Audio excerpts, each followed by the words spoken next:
Komunitas penyintas neoplasma susu Lohping Indonesia menyoroti peran juga pelibatan pasien yang dinilai sangat penting pada upaya penanggulangan karsinoma susu di alam Indonesia.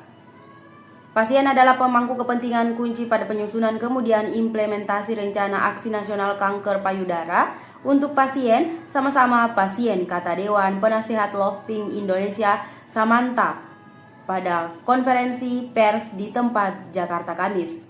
Samantha menjelaskan salah satu tujuan utama dari upaya penanggulangan tumor ganas kelenjar susu adalah untuk memberikan hasil penanganan yang mana lebih tinggi baik bagi pasien.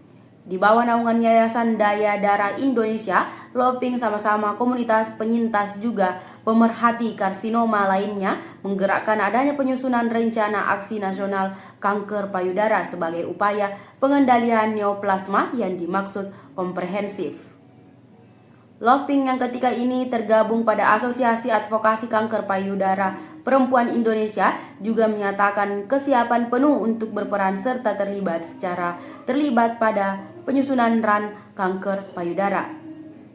Kemudian, mengadvokasi layanan yang lebih baik banyak dengan menyuarakan keinginan pasien seperti ketersediaan obat, infrastruktur penyembuhan yang memadai, dan juga dukungan psikologis.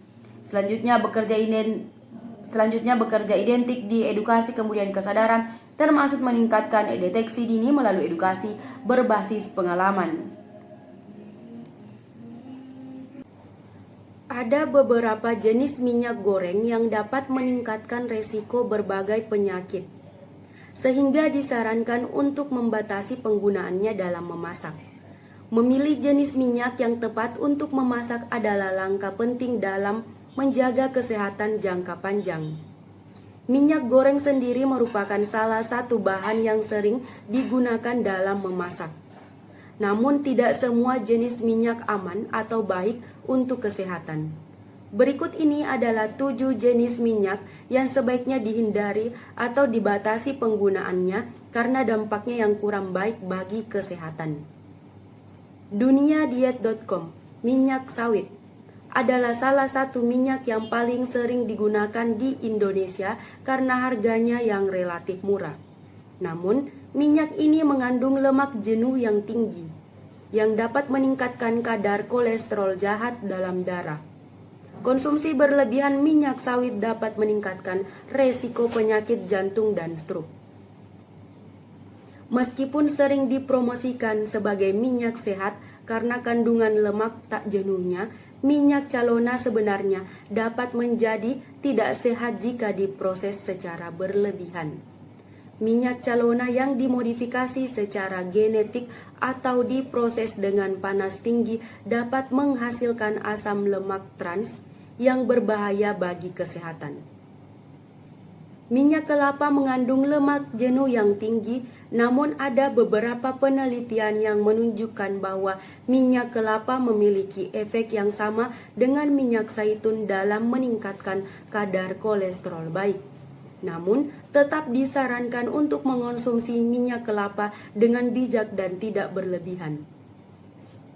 Minyak jagung mengandung asam lemak omega 6 yang tinggi yang dapat menyebabkan peradangan dalam tubuh jika dikonsumsi dalam jumlah yang berlebihan. Kebanyakan orang sudah mengonsumsi terlalu banyak asam lemak omega 6 sehingga sebaiknya batasi penggunaan minyak jagung untuk memasak. Minyak kedelai juga mengandung asam lemak omega 6 yang tinggi yang dapat menyebabkan peradangan dalam tubuh jika dikonsumsi dalam jumlah yang berlebihan. Selain itu, sebagian besar minyak kedelai yang dijual saat ini merupakan produk hasil modifikasi genetik yang dapat menyebabkan masalah kesehatan jika dikonsumsi dalam jangka panjang. Minyak biji rami mengandung asam lemak omega 6 yang tinggi yang dapat menyebabkan peradangan dalam tubuh jika dikonsumsi dalam jumlah yang berlebihan. Selain itu, minyak ini juga mudah rusak jika dipanaskan pada suhu tinggi sehingga sebaiknya tidak digunakan untuk memasak. Minyak canola mengandung asam lemak omega 6 dan omega 3 dalam rasio yang tak seimbang. yang dapat menyebabkan peradangan dalam tubuh jika dikonsumsi dalam jumlah yang berlebihan. Selain itu, minyak kanola juga sering diproses dengan bahan kimia berbahaya sehingga sebaiknya tidak digunakan untuk memasak. Kaki yang seringkali terabaikan ternyata dapat memberikan petunjuk penting tentang kondisi kesehatan tubuh, dari pembengkakan hingga mati rasa. Berbagai kondisi yang muncul di kaki dapat menyoroti masalah kesehatan mendasar yang memerlukan perhatian. Namun, banyak orang menganggap pembengkakan pada kaki sebagai hal yang sepele. Padahal, hal ini dapat menjadi gejala awal dari gangguan organ vital yang membutuhkan perhatian segera. Menurut redaksi duniadiet.com, ada beberapa penyakit yang dapat dilihat dari kaki. Pembengkakan yang terjadi secara berkala pada kaki, yang dikenal sebagai edema, dapat menandakan masalah kesehatan seperti hipertensi, penyakit ginjal, penyakit hati, atau penyakit jantung. Untuk mengurangi pembengkakan secara alami, disarankan untuk meninggikan kaki, tetap terhidrasi, dan mengurangi asupan garam. Spider veins, pembuluh darah kecil yang berkelok-kelok dan terlihat tepat di bawah kulit, sering dikaitkan dengan kadar estrogen yang tinggi. Kondisi seperti kehamilan, penggunaan pil KB, atau ketidakseimbangan hormon dapat menyebabkan munculnya vena ini, terutama di kaki dan telapak kaki. Meskipun biasanya tidak berbahaya, vena ini dapat menyebabkan ketidaknyamanan atau menjadi tanda insufiensi vena.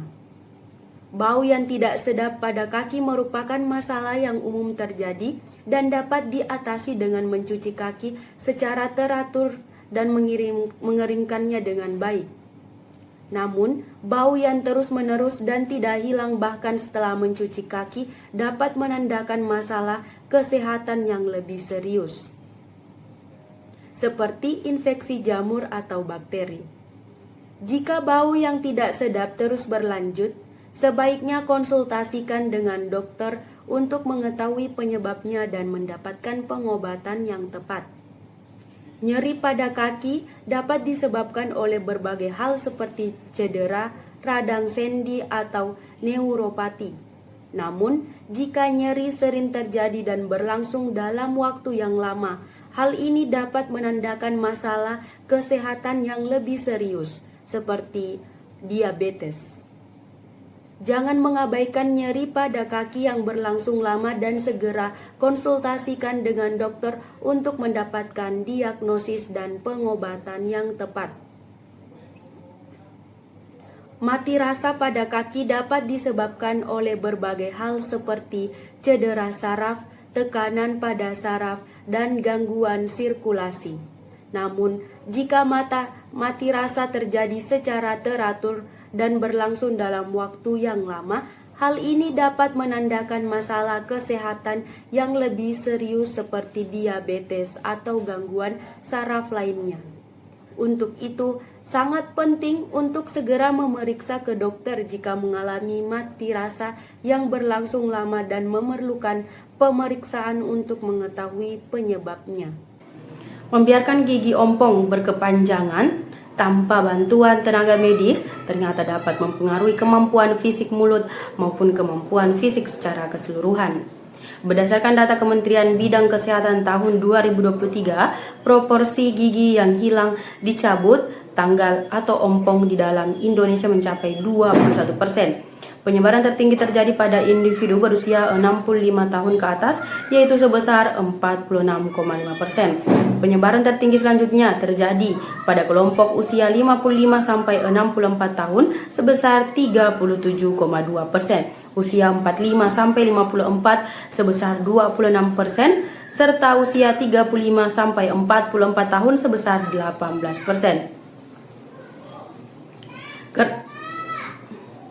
menunjukkan bahwa kehilangan gigi mempengaruhi individu dalam semua kelompok usia, termasuk dia yang berada di dalam usia produktif. Kerap diabaikan, ternyata gigi ompong berkepanjangan tanpa bantuan tenaga medis justru dapat mempengaruhi kondisi tubuh secara keseluruhan ataupun kebugaran mulut secara khusus. Ketua Departemen Prostodonsia Fakultas Medis Gigi Universitas Gadjah Mada, Dr. Gigi Murti Indrastuti, menjelaskan kehilangan gigi itu mampu menimpa individu di dalam semua rentang usia dengan berbagai penyebab, mulai dari perilaku kemampuan fisik gigi yang dimaksud buruk maupun diet, mengakibatkan gigi berlubang dan juga harus dicabut, trauma pada gigi akibat kecelakaan, gum disease, kebiasaan merokok yang mana memperburuk kondisi gigi, hingga kondisi lainnya. Lantas apa cuma bahaya membiarkan gigi ompong terlalu lama? Berikut ulasannya. Kehilangan gigi dapat mempengaruhi kemampuan seseorang dalam berbicara. Saat kehilangan satu atau beberapa gigi, cara pelafalan ketika berbicara dapat berubah juga, pengucapan menjadi kurang jelas, sehingga mengganggu komunikasi sehari-hari.